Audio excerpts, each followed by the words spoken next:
இந்த கணக்கில் selling price double ஆச்சு அப்படின்னா ப்ராஃபிட் ட்ரிபிள் ஆகிடுச்சின்னு சொல்லியிருக்காங்க. ப்ராஃபிட் பர்சன்ட் கேட்டிருக்காங்க.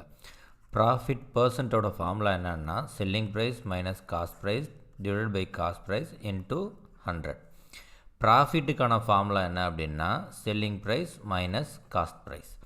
ஆனால் அவங்க கொடுத்துருக்கிறது என்ன, செல்லிங் ப்ரைஸ் டபுள் ஆனிச்சின்னா ப்ராஃபிட் ட்ரிபிள் ஆகுது. அப்படின்னா ப்ராஃபிட் 3P ஆகும், செல்லிங் ப்ரைஸ் 2SP ஆகும் மாறிடும். இந்த இடத்துல இந்த பிக்கு பதிலாக ப்ராஃபிட்க்கு பதிலாக நம்ம SP மைனஸ் சிபிங்கிறத சப்ஸ்டியூட் பண்ணுவோம். SP minus CP equal to 2SP minus CP.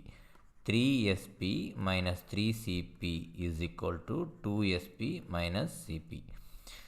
இப்போது SP எல்லாம் ஒரு பக்கம் கொண்டு வந்தோம் அப்படின்னா 3SP minus 2SP equal to 3CP minus CP. SP is equal to 2CP.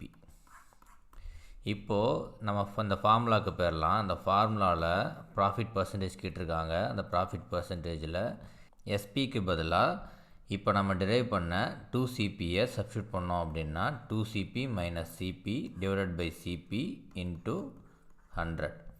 2CP minus CP அப்படிங்கிறது CP by CP into 100. CP cancel ஆயிரும். So profit percentage is equal to 100.